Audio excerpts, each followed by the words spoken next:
Alors que les gangs criminels forgent des alliances et s'étendent dans des zones rurales, auparavant considérées comme sûres.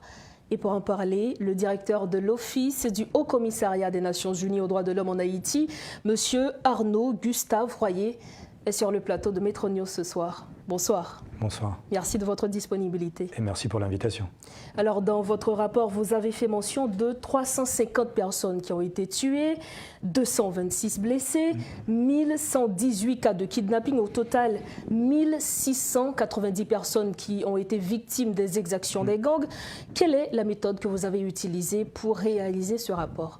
Très bien. Donc, on a une méthodologie qu'on utilise dans de nombreuses situations, qu'on a déjà utilisées ici en Haïti, parce que ce n'est pas le premier rapport.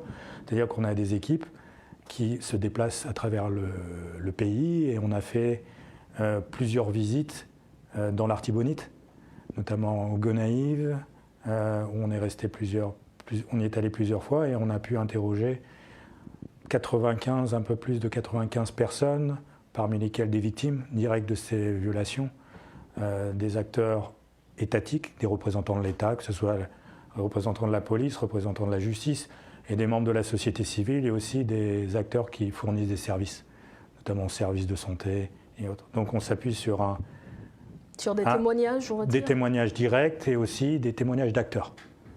D'acteurs qui sont vraiment sur le terrain au quotidien avec les populations qui sont victimes. Et c'est cette même méthode qui vous a permis de déceler 20 groupes armés dans le bas Artibonite? Oui, alors on a pu identifier, et on les identifie en annexe du rapport, 20 groupes qu'on appelle les groupes criminels en fait, qui regroupent à la fois ce qu'on appelle communément les gangs, mais aussi les groupes d'autodéfense. Donc on a à peu près établi ce nombre, avec bien sûr une identification des leaders de ces gangs, et aussi à peu près, ce qui nous semblait intéressant, le nombre de membres constitutifs. Et c'est là où on arrive à peu près au chiffre de 750, en sachant qu'il y a des groupes qui peuvent atteindre 100, des groupes qui peuvent être simplement réduits à une vingtaine d'éléments. Donc on a ces 20 groupes criminels, plus à peu près le nombre de leurs membres. Alors, vous avez parlé de groupes d'autodéfense. Est-ce que vous faites référence aux hommes qui habitent le bas Artibonite et qui sont restés pour défendre justement leur territoire? Alors, tous viennent du même territoire quasiment. Hein. On a, oui, justement. Que ce soit ce qu'on appelle les gangs ou les groupes d'autodéfense, c'est qu'au départ, et ça, on identifie en fait la naissance de certains de ces groupes à la période électorale de 2015-2017, ils ont émergé à ce niveau-là. Alors pour revenir sur les groupes d'autodéfense, au début, sans doute, ils se sont constitués pour défendre leur zone, mais c'est là toute la crainte que l'on a, et que même sur la capitale, on alerte, c'est que ces groupes se transforment rapidement de groupes d'autodéfense en groupes criminels et groupes d'attaque. C'est-à-dire, voilà, il y a cette transformation progressive en raison de la violence qui perdure, et les modes opératoires qui évoluent, et les intérêts aussi économiques parfois qui changent. Alors, dans votre rapport, vous avez fait référence au rapport réalisé par le groupe d'experts de l'ONU, mais certains observateurs estiment que les droits des personnes qui sont indexées dans ce rapport ont été violés. Que pensez-vous, M. Arnaud? Vous pouvez préciser votre question? Oui, alors, dans le rapport du groupe des experts de l'ONU, certains observateurs, je dis bien, estiment que les droits des personnes qui sont indexées dans ce rapport, justement, leurs droits ont été violés. Que pensez-vous à ce sujet? Donc, pour revenir sur le rapport du panel d'experts auquel vous faites référence, il s'inscrit dans le cadre de la résolution du Conseil de sécurité qui a établi un embargo ciblé sur les armes notamment, et sur les individus et entités qui seraient susceptibles de supporter les groupes criminels en Haïti. Donc il y a le cadre légal qui est établi. Donc ils ne sont pas hors cadre légal, ils rentrent eux-mêmes dans un cadre légal. Ils sont venus, je pense, à plusieurs reprises ici, ils ont aussi collecté un certain niveau d'informations, et arrivent avec des informations indiquant qu'un certain nombre de ces acteurs seraient nommés, seraient susceptibles donc d'appuyer les membres des gangs. Ça, c'est un point.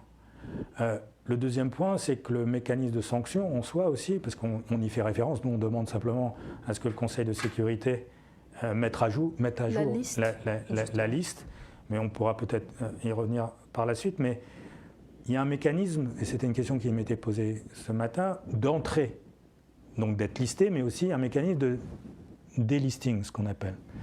Donc à ce niveau-là, il y a un mécanisme, et aux Nations Unies, on respecte bien sûr les droits des victimes, mais aussi les droits des personnes qui sont accusées d'avoir commis des crimes, parce que toutes les personnes ont effectivement droit à une défense, ou droit à être défendu. Mais le mécanisme permet cela, parce qu'on peut être délisté. On me posait la question ce matin, est-ce que c'est permanent ? C'est des mécanismes qui sont mis en place par le Conseil de sécurité, mais pour l'heure, moi je dirais qu'il n'y a qu'une personne qui est sur la liste du Conseil de sécurité. Vous parlez de chef de gang. Voilà, il n'y en a qu'un. Et c'est ce que nous on demande, ce qui est le plus important, c'est peut-être cet aspect, c'est que pour l'instant, il n'y a qu'une personne sur la liste du Conseil de sécurité établie par les Nations Unies, donc il y a plus d'1 an. Et ce qu'on demande, suite justement au rapport du panel d'experts, c'est que le Conseil de sécurité se penche sur la mise à jour de cette liste. Parce que je crois que c'est aussi une demande des populations haïtiennes, c'est qu'après la sortie de ce rapport, c'est que ce rapport ne reste pas sans réponse, sans suite. Parce que lorsque vous établissez un mécanisme et que le mécanisme n'est pas pleinement utilisé, c'est aussi préjudiciable pour ce même mécanisme. Donc nous, ce qu'on demande, c'est qu'aux États membres du Conseil de sécurité de mettre à jour la liste sur la base des éléments qui sont fournis par le panel d'experts. Et c'est pour ça que nous, on ne se prononce pas sur les noms, mais sur le mécanisme en soi, puisque c'est au Conseil de sécurité, sur la base des informations qui ont été fournies aux États membres, de se positionner. Alors, toujours en ce qui concerne ce rapport du groupe d'experts de l'ONU, certains observateurs ont fait savoir que le rapport du groupe des enquêteurs se base parfois sur de simples allégations contre certaines personnalités politiques en Haïti. Qu'est-ce que vous répondez à ces observateurs ? Là, je ne peux rien dire parce que je n'ai pas été impliqué dans la rédaction du rapport, ni dans les éléments qui ont été récupérés par les enquêteurs. Alors, le haut-commissaire des Nations Unies aux droits de l'homme, dans votre rapport, vous avez fait mention du peu de moyens que dispose la PNH pour contenir la violence en Haïti. Quelles sont les initiatives que vous pouvez recommander pour renforcer justement les capacités de la PNH et à restaurer l'ordre, on va dire ? Alors, et là, c'est important de revenir sur le nombre de groupes qui sont présents et le nombre potentiel d'éléments des gangs dans cette zone. Vous allez voir pourquoi je vous dis ça. Donc 20 groupes et à peu près 700 personnes, selon nos éléments. Effectivement, dans l'Artibonite, il y a 2 grands acteurs de l'état de droit. Je dirais c'est la police et la justice. Et je reviendrai sur les deux. Mais au niveau de la police, effectivement, il y a moins de moyens auxquels on pourrait s'attendre à une zone aussi à risque qu'est l'Artibonite. Parce que la situation se dégrade pas depuis quelques semaines. Elle se dégrade depuis des années. Depuis au moins 1 an et demi, voire 2 ans. Et si on remonte beaucoup plus loin, il y a une violence qui est là depuis effectivement des années. Mais avec une progression, une accélération, vraiment cette dernière année. Les moyens sont réduits, certes. Ça, c'est un fait. On est allé là-bas, on a discuté avec eux. On travaille avec la police, au sein de la BINU et au sein des droits de l'homme. Simplement, il y a des actions qui peuvent être posées malgré les moyens limités.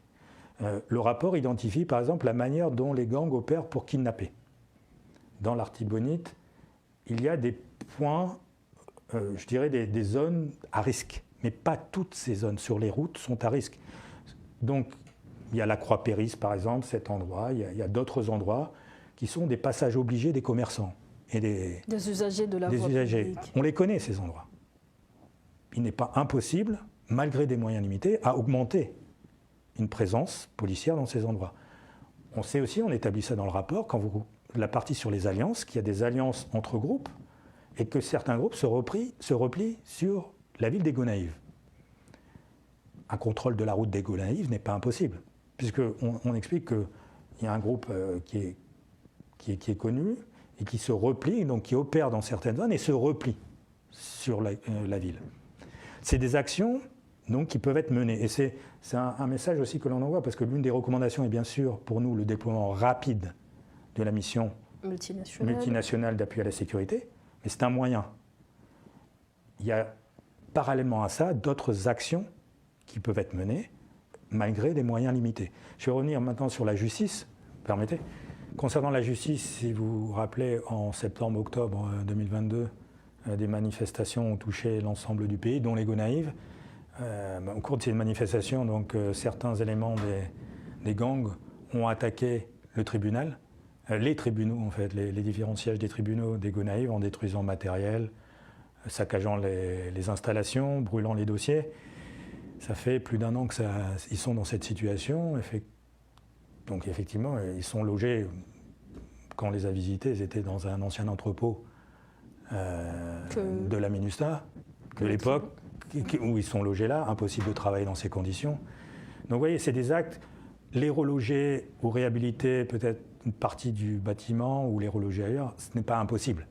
Il ne faut pas une force internationale, une mission internationale pour le faire. Donc des actes comme ça peuvent être posés, et je pense qu'il y a beaucoup d'acteurs sur le terrain qui sont disposés à... Parce qu'ils vivent au quotidien, que ce soit les populations, les représentants des différentes autorités de l'État, ils vivent cette situation au quotidien.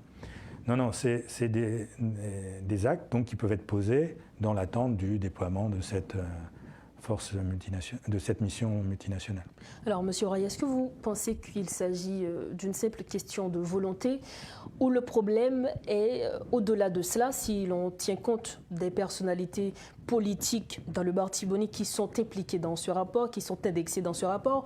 Je parle notamment de Yuri La Tortue, de Profane Victor, de Garcia Delva. Est-ce que ce problème, c'est un manque de volonté selon vous? En fait, quand je regarde les différents niveaux de possibles interventions, ce qui me semble, c'est que parfois, il y a une déconnexion entre les réalités des populations qui vivent en dehors de Port-au-Prince et ce qui se passe à Port-au-Prince. On est à peine à 100 km au nord de la capitale. Ça fait 1 an et demi que la situation est comme celle-là. Et ça se dégrade en fait, c'est ça, il y a une expansion, et c'est pour ça qu'on alerte, une expansion. Désormais, entre le nord de la capitale et Saint-Marc, c'est inaccessible. Il n'y a aucun moyen de, vous le voyez aussi au quotidien, de prendre cette route. C'est-à-dire que c'est une sorte de métastase qui est en train de se passer dans cette zone. Alors, il y a des acteurs sur le terrain qui sans doute veulent prendre des actions, et effectivement, il y a un besoin de prendre conscience, que ce soit au niveau, je dirais, international, et c'est pour ça qu'on le signale, mais aussi au niveau national de ce qui est en train de se passer, parce que l'impact que ça a, c'est non seulement sur les populations, mais vous avez un retour sur la capitale et sur d'autres régions. Je vais dire pourquoi.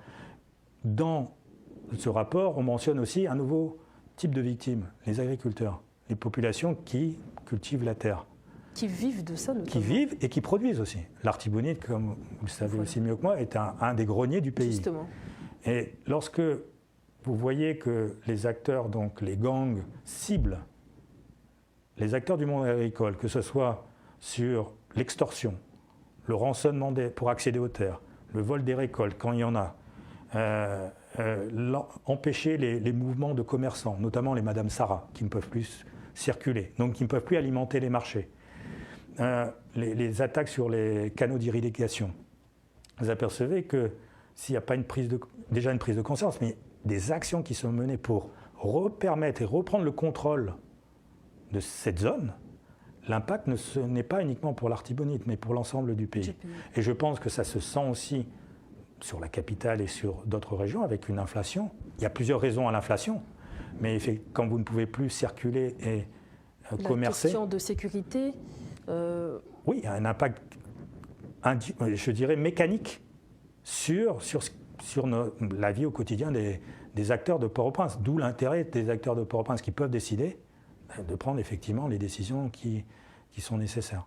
Alors nous allons revenir un petit peu sur la mission multinationale d'appui à la sécurité en Haïti. Comment le BINU prévoit-il, selon vous, de collaborer avec les autorités haïtiennes pour s'assurer à ce que la mission, tout se passe bien en Haïti? Ce qu'on espère déjà, la venue. Alors ça, je me permettrai de ne pas répondre à la question parce qu'elle ne fait pas partie du rapport. Et au niveau des droits de l'homme, on se focalise essentiellement sur les questions des droits de l'homme. Donc si vous avez l'opportunité de poser la question peut-être à d'autres représentants, je ne pourrais pas prendre position et le rapport ne porte pas sur ça. On appelle simplement au déploiement rapide, et ça c'est important, je pense, c'est au déploiement rapide de cette mission. C'est-à-dire que c'est une mission d'appui. Alors il ne faut pas oublier que c'est un appui et que c'est là pour appuyer la police haïtienne aider. Et en vue de protéger les populations. C'est-à-dire qu'il ne faut pas non plus, je pense, et c'est un message aussi qui est important pour nous, de shifter les responsabilités, de faire basculer des responsabilités sur des acteurs. Moi, mon rôle premier est d'appuyer les autorités, d'appuyer la police, de travailler avec la police, de travailler avec la justice, pour qu'ils puissent justement regagner ces territoires et protéger les populations, parce que les premiers acteurs de la protection des populations en Haïti sont les autorités. Justement. Alors, parlant des droits de l'homme, comment est-ce que vous évaluez le travail des organismes de défense des droits humains en Haïti? Pour finir, monsieur. Vous en avez de très connus, vous en avez de moins connus. Tous travaillent, je pense, je l'espère, dans le sens de, justement, de l'amélioration, déjà de tenter d'empêcher une détérioration de la situation des droits de l'homme. Beaucoup sont en lien avec nous, aussi en lien avec eux. Je pense notamment, pour revenir sur les organisations de droits de l'homme dans l'Artibonite. Il y a qui ne portent pas forcément, vous savez, il y a plein d'associations qui sont actives dans l'Artibonite. Je pense aux associations de Madame Sarah. Il y a des associations aussi qui défendent les droits des personnes déplacées suite aux exactions, parce que il y a quand même 22 000, plus de 22 000 personnes qui se sont déplacées. Et non seulement elles se sont déplacées, mais elles se sont rapprochées des centres urbains.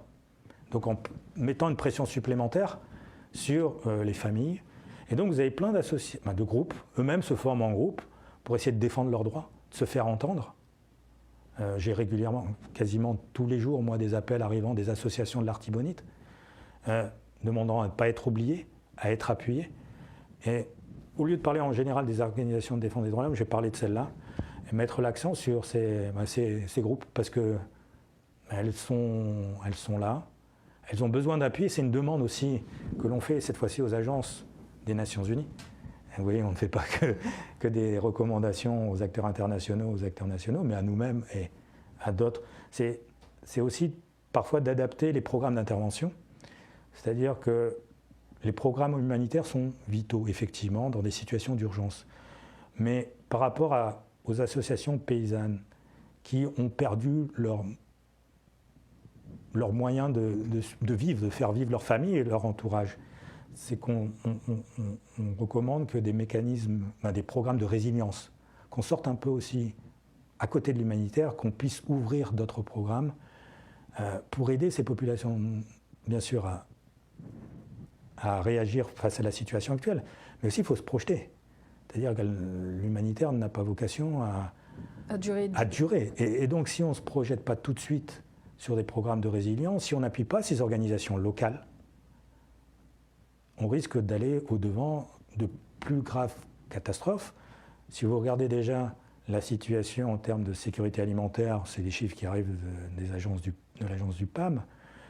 En septembre 2023, le taux de malnutrition aiguë, 45% de la population était en situation de malnutrition aiguë,